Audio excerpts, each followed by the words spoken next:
Dormir, por favor, la esposa no deje dormir a su esposo. No con cantaletas a la noche, sino ahorita es cuando empieza a darle codo. Bienvenidos todos. Iglesia Bíblica Misionera La Gracia. Hoy el hablar de la palabra de Dios es como si aquí nos están hablando de solo escritura, ¿no? Solo escritura, solo y la iglesia bíblica. Un saludo para todos, hermanos. Veo muchos rostros nuevos, esa es la gracia. Eso es grato saber que la iglesia está creciendo y uno no sabe si el hermano es de Armenia, el 20 de julio, no sabemos de dónde, si es de Picaleña, no sabemos qué Dios quiera en este tiempo. Oramos y estudiamos la palabra del Señor. Oh Dios, gracias en un mundo tan lleno de cosas, Señor, alternativas de distracción, de entretenimiento. Hoy nos llamas en medio de unos días festivos donde quisiéramos descansar, pero el descansar está en ti, Señor. Tú eres nuestro descanso y queremos hoy disfrutar de tu palabra, sentirnos consolados, confortados. Te rogamos, te suplicamos, Señor, que nos des nuestro pan diario. Te honramos en nombre de Jesús. Amén. Estudiando la escritura corresponde ahora el tema de la unidad. Esta es la introducción y en el segundo enseguida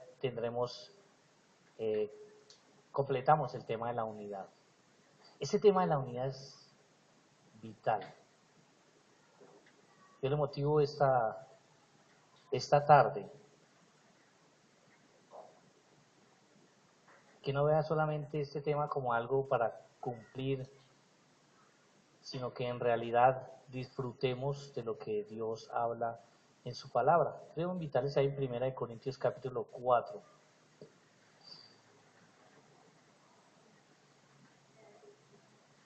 Primera de Corintios capítulo 4.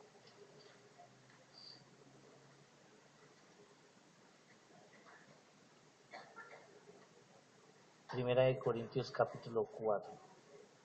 El versículo 1 dice, así pues, a veces leemos mal, pero aquí dice, así pues, téngannos los hombres por servidores de Cristo y administradores de los misterios de Dios.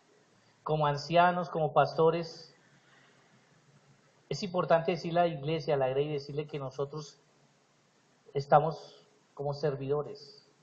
Y al hecho de ser servidores nos corresponde la labor de administrar. ¿Y qué administramos?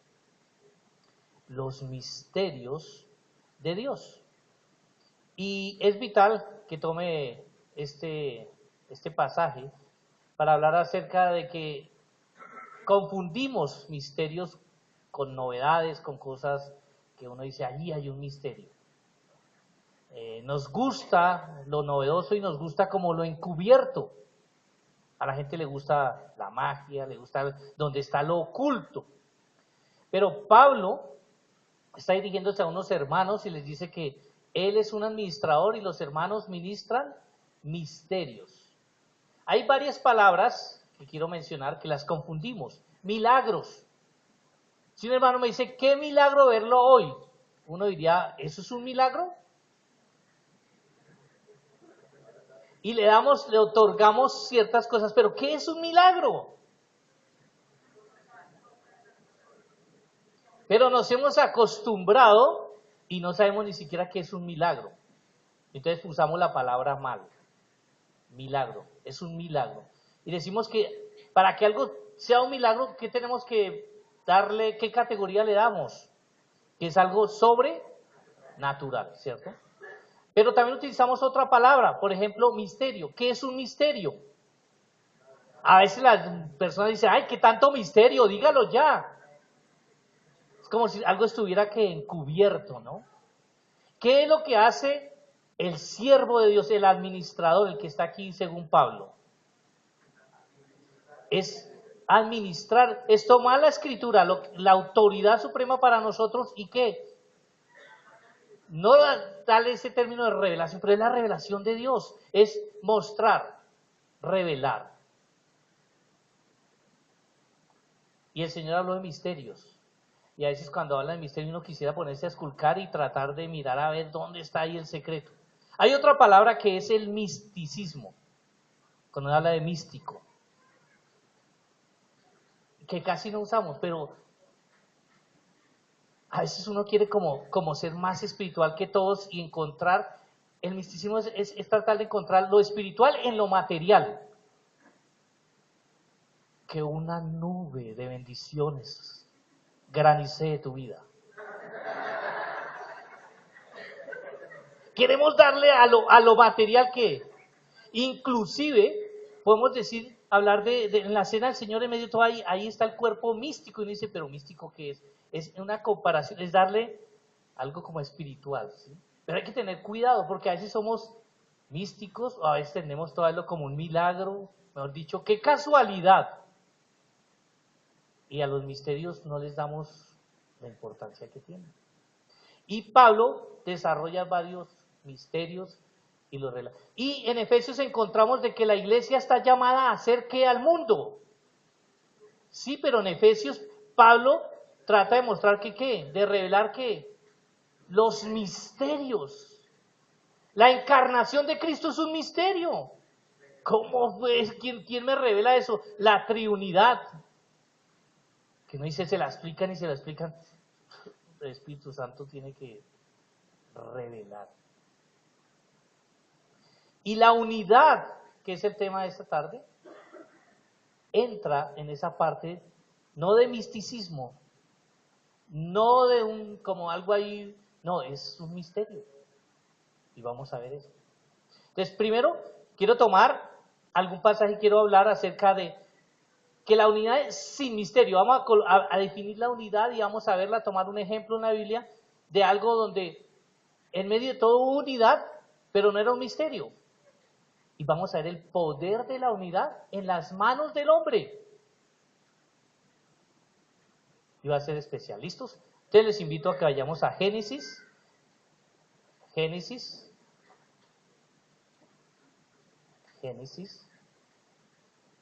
Cuando nosotros llegamos a Génesis, capítulo 11, versículo 1. Este pasaje, usted cuando ve esos programas de misterio y uno está ahí, yo siempre pregunto qué habrá dentro de las pirámides allí, ¿por qué no las tumban y nos dicen qué hay ahí, tanto misterio? ¿Sí o no? Pero cuando uno lee aquí, uno dice, no, esto es viejo, este tema es viejo. El tema del viejo, del poder de la unidad en el hombre. Mire lo que dice 11.1. ¿Tenía entonces toda la tierra una sola? ¿Se imagina que todos tuviéramos una sola lengua? ¿Y qué dice? Unas mismas palabras. No tendríamos que ir a estudiar idiomas, ¿no? Pero mire lo que pasó. Y aconteció que cuando salieron de oriente hallaron una llanura en la tierra de Sinar y se establecieron allí. Quiero tomar el contexto. El Señor les dice a los primeros pobladores de la tierra que multiplíquense. ¿Y qué? Llenen la tierra. Entonces, ¿qué pasa? Se levanta un hombre. Y es que hay una particularidad. Cuando Dios dice separe, el hombre ¿qué hace? Junta, une. Y cuando Dios dice une, el hombre ¿qué hace? Separa. Interesante, ¿no? Pero no sabemos, vean. Pero es lo que hacemos. Dios les dijo, inclusive Dios decía, sepárense la expansión de los cielos y se expandieron. Obedecieron. Júntense las aguas y los ríos. Y se juntaron. Y el hombre, sepárense. ¿Y qué hace el hombre? Punticos. Entonces acá vino un hombre, un líder, pionero de la NASA, Nimrod, aquí. Él dijo, venga, yo tengo una idea. Y ahí él lanza el versículo 13 y se dijeron unos a otros, vamos, hagamos ladrillos y cosámoslo con fuego, le sirvió el ladrillo en lugar de piedra y el asfalto en lugar de mezcla. El hombre con ideas pequeñas, uniéndolas, y a ver una unión, si juntamos tierra con tierra, hacemos ladrillos, con mezcla hacemos paredes, muros, y entonces que arriba, como nuestra cultura, ¿no? Las bases para el primer piso y echamos 3.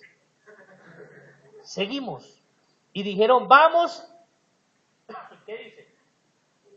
Edifiquémonos una ciudad y una torre, cuya cúspide llegue. El hombre siempre ha estado, desde el Génesis estaba buscando qué. Estaba queriendo ver qué hay más allá. ¿No es lo que busca el hombre? Ah, hay extraterrestres. Hay que ir a buscarlos. El hombre siempre ha estado en una búsqueda. Y para eso sí se une. Y se unieron y dijeron, hagamos una torre, una ciudad primero.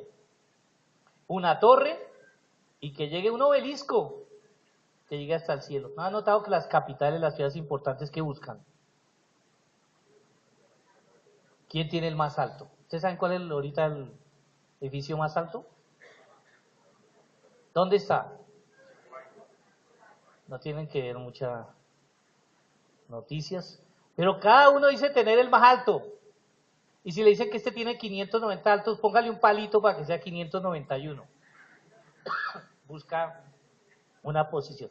Y dice que llegue hasta dónde?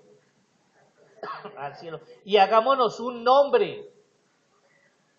Hinchas de alguna cosa.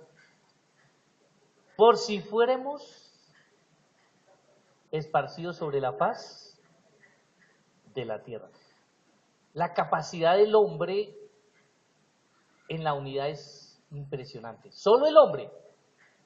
¿Hasta dónde puede llegar el hombre? Él quiere llegar hasta el cielo. Él quiere hacer cosas y tratar de mostrar y hagamos un nombre y una ciudad. ¿Qué piensan ustedes? ¿Que lo lograron? Sigamos leyendo. Y descendió Jehová para ver la ciudad y la torre que edificaban los hijos de los hombres. El hombre subiendo, Dios descendiendo y dice, venga, ¿qué es lo que están haciendo? ¿Y qué pasó? Y dijo Jehová, he aquí el pueblo es uno. Y todos estos tienen un solo lenguaje. Y han comenzado la obra y nada que les hará. Si esto es el poder del hombre sin Dios. ¿Hasta dónde puede llegar el hombre? Hasta donde ve, hasta el cielo, o sea, firmamento. El poder de la unidad en el hombre es impresionante. Eso solamente también manifiesta la imagen de Dios, o sea, la capacidad. Uno puede mirar aquí y dice, y el hombre es capaz de muchas cosas. El hombre caído quería llegar hasta el cielo. Y Dios tiene que decir que, en un plural maravilloso aquí, ¿qué dice? Ahora pues, descendamos y confundamos allí su lengua, para que ninguno entienda el habla de su compañero. Dios interviene porque el hombre es capaz de hacer ¿qué? Hay un delito que es frecuente en nuestra cultura. Concierto, no es una canción, es concertar, es la unión de 2 o más personas ¿para qué? Para delinquir, y lo logran. Eso no es un solo corrupto, eso es que todos, nosotros somos los ladrillos y la mezcla. La unidad. El poder de la unidad, ¿en dónde? El hombre está facultado intelectualmente, emocionalmente, físicamente, y él quiere mostrar su gloria. Vamos y edifiquemos y pongámosle un ¿qué? Un nombre. ¿Gloria de quién? Del hombre. Y eso es lo que suman Las religiones. A veces dicen, oiga, yo creo que la religión realmente es la que es más grande y la que está más unida. Pues esa es una Babel, que está bien unida y no la separa nada. Miren lo que dice la Escritura, si nosotros nos damos cuenta de este pasaje. Y dice que así los esparció Jehová, gracias, desde allí, perdón, dice, así los esparció Jehová desde allí sobre la faz de toda la tierra y dejaron de edificar. Dios siempre cumple sus propósitos. O van, no se esparcen.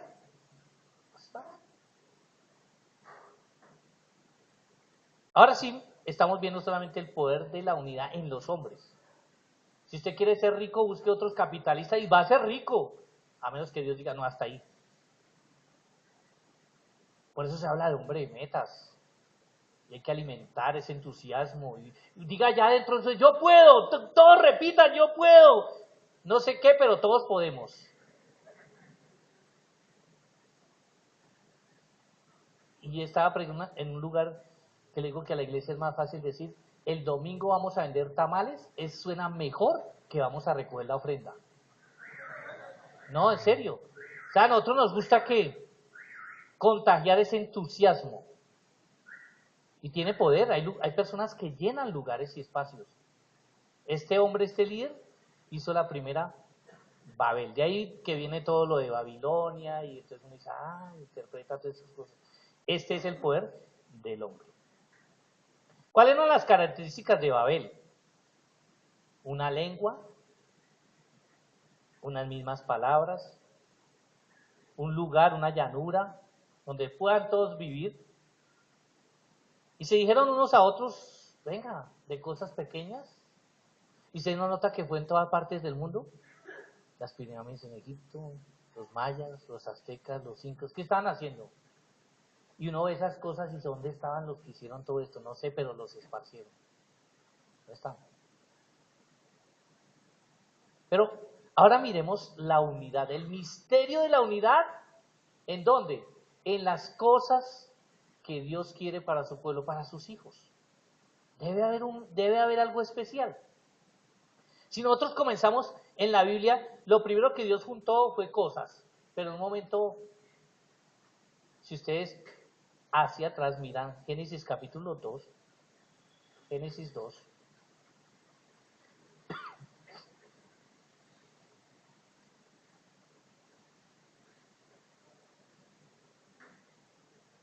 la primera necesidad de unidad, capítulo 2, versículo 18, ¿qué dice? Y dijo Jehová Dios, no es bueno que el hombre esté solo, le haré ayuda idónea para él. Desde el comienzo, no es bueno que el hombre, uno quisiera estar solo a veces, pero cuando está solo, llora. Sí, buscamos a gente que dice, no quiero la soledad. Después de que está solo, eso duele.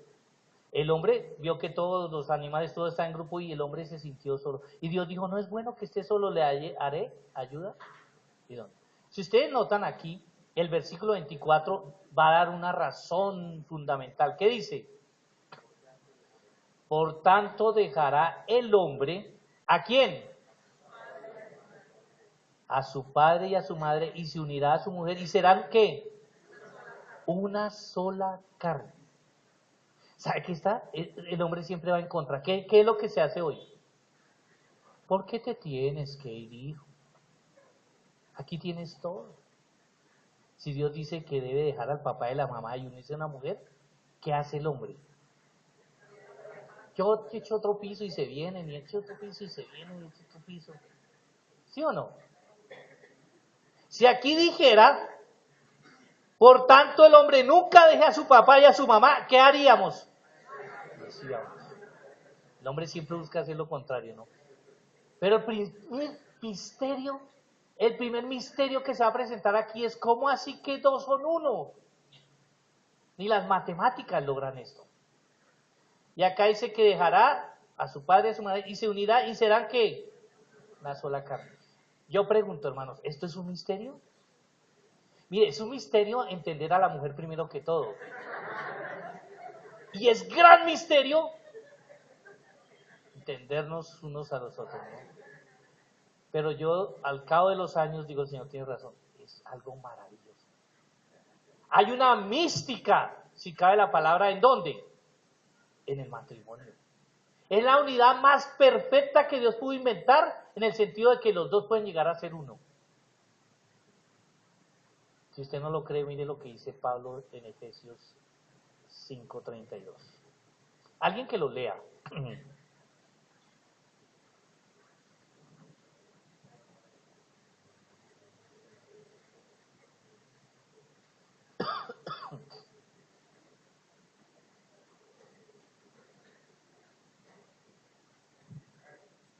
A ver, si alguien lo puede leer, inclusive desde el 30, por favor. Porque somos miembros de su cuerpo, carne y su hueso.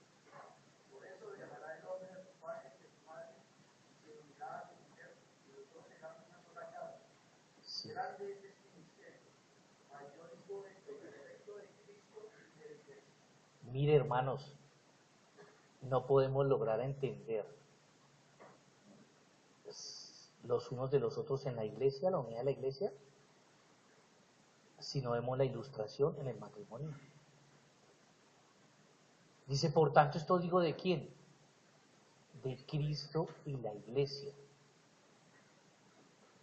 ¿No se da cuenta que el mundo quiere destruir ese misterio tan hermoso de hombre y mujer y serán uno solo? Y nosotros teniendo ese misterio, esa revelación en la escritura de ese misterio, podemos llegar a entender ¿a quién? A Cristo y a la iglesia. Ahí comienza, es un misterio, es algo hermoso. Que dos puedan ser ¿qué? Dos personas tan diferentes como es el hombre y como es la mujer. El misterio que Dios muestra a partir de el matrimonio. Si nosotros miramos, la escritura es especial. En Génesis encontramos la torre de Babel. Dios dijo esto y yo estoy en contrario. Ustedes miran en Hechos, cuando Dios llama y le dice a sus discípulos, escuchen, yo me voy, pero les voy a enviar el Consolador. Pero requiero que todos estén juntos, unánimes, ¿haciendo qué? Orando, fervientes allí. Y cuando ustedes estén ahí unidos, ¿qué voy a hacer? Experimentaron el gran misterio de lo que es la iglesia como tal, el Espíritu Santo haciendo maravillas. ¿Y qué hicieron? Pasó como lo inverso a Babel. Todos hablaron que, todos entendían.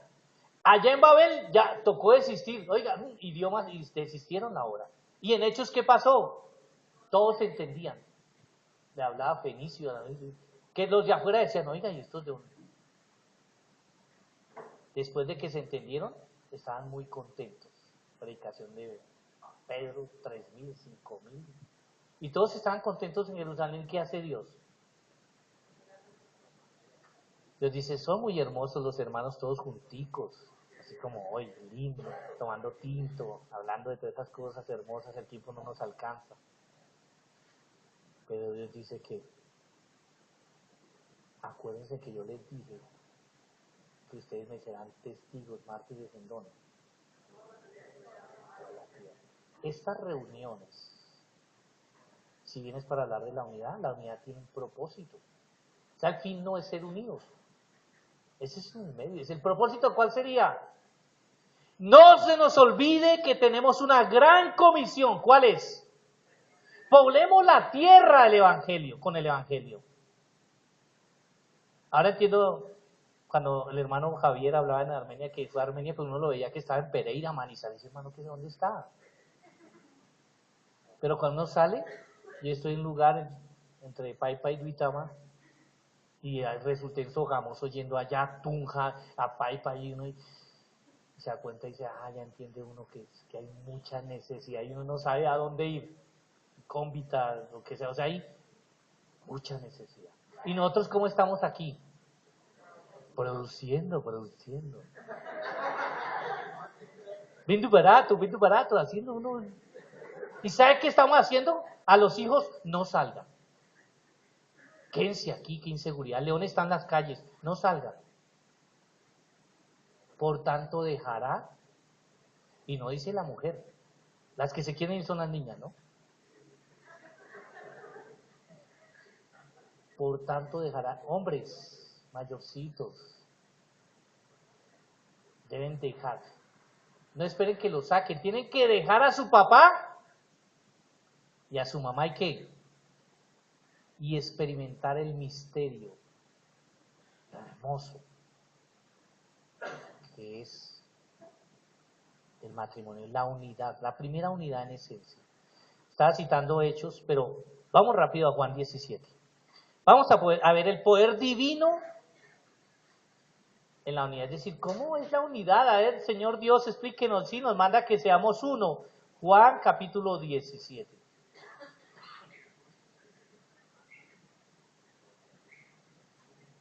Yo creo que el hermano Javier se quedó con la mitad de los apuntes. ¿Sí o no? Es que uno trae aquí todo y dice, no, ya no alcanza a llegar y corra. No, estamos aquí. Juan 17, el poder divino de la unidad. Mire lo que dice 17:1. Estas cosas habló Jesús y levantando los ojos al cielo dijo, Padre, la hora ha llegado. Glorifica a tu Hijo para que también tu Hijo. Esto es lo más hermoso de todo. La deidad de Cristo. Yo te glorifico, Padre, para que tú, ambos glorificados. La unidad del Padre con el Hijo. Dice, como le has dado potestad sobre toda carne para que dé vida eterna a todos los que le diste. ¿Y cuál es la vida eterna? Que te conozcan a ti, el único Dios verdadero, ¿y qué? Y a Jesucristo a quien has. Y dice Jesús, yo te he glorificado la tierra. He acabado la obra que me diste, que hiciese. Yo paro ahí porque me hace ver a Pablo. Pablo hizo lo mismo. He acabado. Nosotros no hemos ni empezado. Tenemos una tarea tan grande, hermanos, y nosotros no hemos acabado. Versículo 5. Ahora pues, Padre, glorifícame tú al lado tuyo con, ¿qué dice ahí? Con aquella gloria que tuve contigo antes que el mundo. Todo un misterio. ¿Dónde salió la encarnación? Aquí es hermoso esto. Pero ahora aquí el apóstol Juan dice algo hermoso acerca de los discípulos. Versículo 11. Y ya no estoy en el mundo mas estos están en el mundo. Y yo voy a ti, Padre Santo, a los que me has dado, guárdalos en tu nombre para que sean uno, así como nosotros. ¿De qué unidad me está hablando ahí Juan? La unidad divina entre el Padre y el Hijo. En el capítulo 14 y 15 habla de la procedencia, habla unas cosas hermosísimas de la unidad. Pero aquí ahora él dice, esta unidad también la pueden experimentar ¿quiénes? Sus discípulos. Ahora, el versículo 14, como para ser consecuente con el tema que el hermano Javier dice, yo les he dado ¿qué? Tu palabra, y el mundo los aborreció porque no son del mundo, como tampoco yo soy del mundo. ¿Cuál es la oración del Señor Jesús por sus discípulos? Versículo 20. Mas no ruego solamente por estos, sino también por ¿qué? Por los que han de creer en mí, por la palabra de ellos. ¿Qué es lo que hace que la gente, que las personas crean? La unidad. Mire lo que dice el versículo ahí, para que todos que sean uno. O sea, así como Cristo se somete el Hijo se somete al Padre, ahí hay una unidad. Y el Padre glorifica al Hijo. Y son uno. ¿Se acuerdan los discípulos? Señor, ya díganos, ¿quién es usted? Nosotros queremos ver al Padre. Y él decía, el que me ve a mí, Porque el Señor se había revelado y había dicho, oye Israel, Jehová, uno es. Entonces uno aquí se la alumbra y dice, ya empieza a entender la triunidad de algo, un destello de este misterio. Ahora, Él dice que para que todos sean uno, como tú, oh Padre, en mí y yo en ti, que también ellos sean uno en nosotros, para que el mundo que, ¿sabe por qué va a creer el mundo?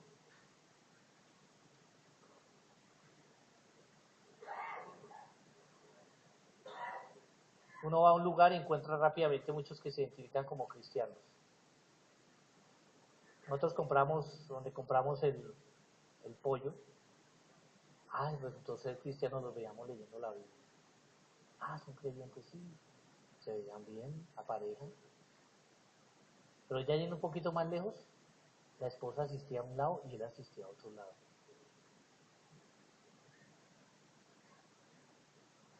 ¿Cómo podemos hablar de Cristo si no experimentamos la unidad ni siquiera del esposo y la esposa? Porque para poder expresar aquí lo que el Señor Jesús dice, el hecho de que para que todos sean uno como tú. Y dice que para que el mundo crea que tú me enviaste. Sí, está el Evangelio, pero la esencia del Evangelio, ¿cuál es? Cristo. Dios hecho hombre, da por nosotros y por nosotros. Es decir, que hay una unidad aún más allá. Hemos hablado del poder de la unidad del hombre como tal, todos los hombres. La unidad en el matrimonio. La unidad donde el padre y el hijo. Ahorita seguimos hablando de la iglesia, pero la unidad entre qué tanto usted es uno con Dios. La Biblia habla de la unidad, somos uno con Dios. ¿Cómo?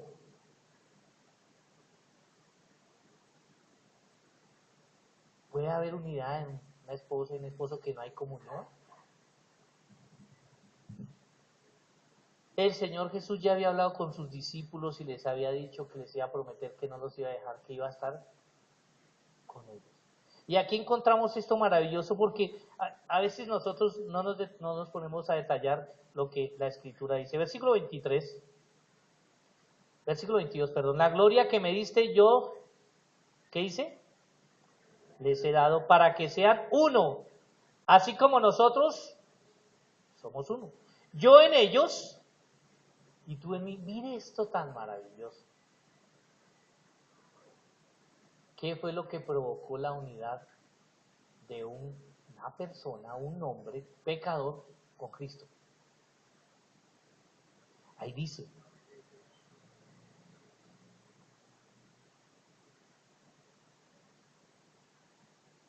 el Señor dice que se los entregó el Padre se los entregó y ahora son míos. Ellos son míos. ¿Sabe que la unidad produce en nosotros pertenencia? Si usted se siente a veces que no pertenece a nada, en Cristo hay pertenencia. ¿Somos de quién? De Cristo, por esa obra preciosa.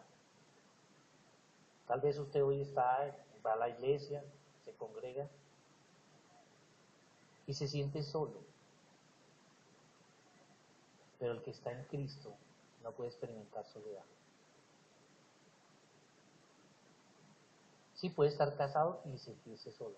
Puede estar en la iglesia y sentirse solo. Pero si está en Cristo, puede decir lo que dice aquí. Yo en ellos y tú en mí, para que sean perfectos ¿en qué? Para que el mundo conozca que tú me enviaste y que los has amado a ellos como también a mí me has amado. ¿Qué nos une? Cristo. Cristo. No nos une los bienes, los pecados, no nos une Cristo. Somos de Él, Él es de nosotros. ¿Dónde hay una promesa en la Escritura que dice que Él es de nosotros y nosotros somos de Él? Hay himnos así hermosos. Yo pertenezco a Cristo. Somos de Él. Usted, si es escogido, es de Dios. Y hay una unidad que usted no la está disfrutando. Y usted le habla a Él como si estuviera lejos, como si no estuviera o que no pudiera hacer nada. Si Él no nos negó a su Hijo, ¿qué podríamos pensar? Efesios capítulo 4, versículo 3.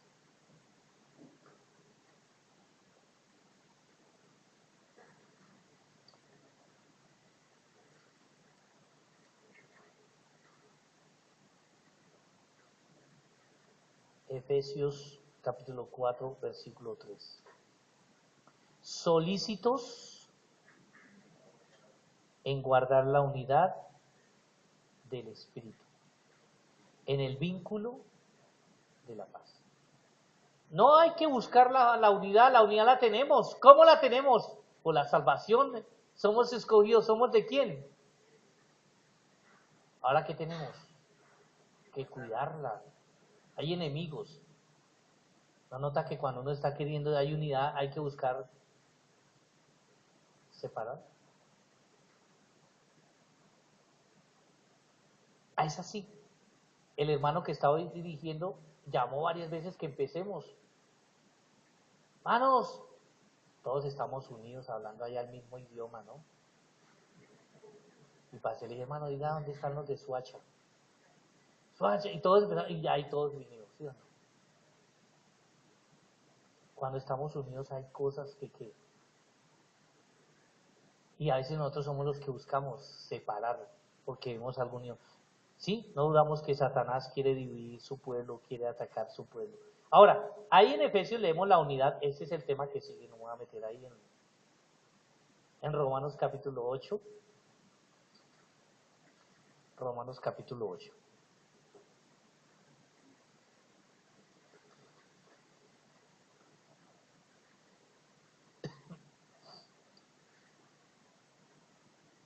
Ahora pues, versículo 1, ¿qué dice? Ninguna condenación hay para los que están en Cristo Jesús. Los que no andan conforme, sino conforme al Espíritu. Porque la ley del Espíritu de vida en Cristo Jesús me ha librado de la ley del pecado y de la muerte. Cuando estamos con Cristo, nos quitamos las ligaduras, nos separamos de quién? Del mundo, del pecado, de la esclavitud. Dice, porque lo que era imposible para la ley, por cuanto era débil por la carne, Dios enviando a su Hijo en semejanza de carne de pecado y a causa del pecado, condenó al pecado en la carne, para que la justicia de la ley se cumpliese en nosotros, que no andamos conforme a la carne, sino conforme al Espíritu. Tenemos al Señor, tenemos a Cristo. Y tenemos el Espíritu Santo en medio de nosotros. A veces como que decimos, sí, eso es letra. Debemos creer que cuando nos reunimos, cuando somos llamados, convocados, ¿quién está ahí? Sí, yo estoy con el Señor, pero el Espíritu está ahí todos con nosotros en su pueblo y nos hace sentir que dependemos y necesitamos los unos de los otros. Hay cosas que nos separan. El tema aquí de Pablo es, nada nos puede separar del amor de Dios, pero hay cosas que matan al hombre, la carne, y hace una comparación ahí, y por eso nos habla acerca de Cristo. Versículo 11, y si el Espíritu de aquel que levantó de los muertos a Jesús mora en vosotros, ¿quién mora en nosotros? El Espíritu. El que tuvo el poder de levantar a Cristo de los muertos, el que resucitó a Jesús, mora en vosotros. El que levantó de los muertos a Cristo Jesús vivificará también vuestros cuerpos mortales por su Espíritu que mora. Hermanos, nosotros predicamos, enseñamos y creemos que el Espíritu Santo mora ¿en dónde? Y somos unos cobardes, más cobardes que hay. ¿De qué voy a vivir? ¿Qué voy a hacer? ¿Me van a rechazar? Pablo va a hablar acerca de eso. ¿Dónde está el Espíritu? ¿Usted cree que el Espíritu Santo está en usted? Pero el Señor nos dice, vamos, y como Pedro, ¿no? Cuando estaba con el Señor se sentía fortalecido. Y lo voy a dejar unos minutos solo a ver qué hace. Lo negó. Aquí es fácil decir que tenemos el Espíritu Santo, que mora en dónde, pero estamos solos y nos sentimos, soy el único que ama a Dios, el único que lee la Biblia, no sé, nadie se ha convertido, yo fui, yo no sé cómo. Empezamos a dialogar con nosotros como que lo merecíamos. La unidad. Hemos hablado de la unidad. La unidad con Cristo. La unidad práctica en el matrimonio. Ahora yo siempre digo, ¿por qué no me casé más joven? Se recomienda, porque es un misterio, porque es un milagro, es algo hermoso. Pero hoy que, no, ni se case, no queremos casar. ¿Qué tal le va a llamar? No, pues es el riesgo de todos. Pero para pecar no llamamos a nadie, no corremos riesgos. Hermanos, los llamo, no a la unidad, eso lo hace el Espíritu Santo. Los llamo que esa unidad que haga, nos lleve a cumplir esa comisión. Quisiéramos todos estar en el mismo lugar. Yo les decía a los hermanos, me gustaría comprar un terreno de 50.000 metros cuadrados y hacer en una llanura una Babel. De la tienda, el hermano que yo a la tienda sea creyente, si no me roban. La lavandería, ahí el hermano creyente, bien. No, hermanos, tengo que ir a untarnos. Hasta a veces nos ensuciamos. Pero tenemos a Cristo Jesús, tenemos al Señor. Me quedé con la mitad. ¿Oramos? Señor, te damos gracias por tu palabra. Como creyentes no podemos decir que hemos experimentado la soledad. Sí, así nos sentimos solos, pero por puro orgullo. Porque nos sentimos desatendidos, ignorados. A veces nos sentimos solos por nuestro propio pecado. Como alguna vez se sintió solo Moisés, quería morirse. Como Elías después de aquel triunfo sobre los profetas de Baal, también se sintió solo. David. Todos estos hombres sintieron soledad, pero recordaron tus promesas. Aún Pablo se sintió solo. Pero tú, Señor, nunca faltas, eres eterno. Y tu Santo Espíritu, como las arras, como la herencia, promesa en nosotros, está con nosotros, en nosotros y por nosotros.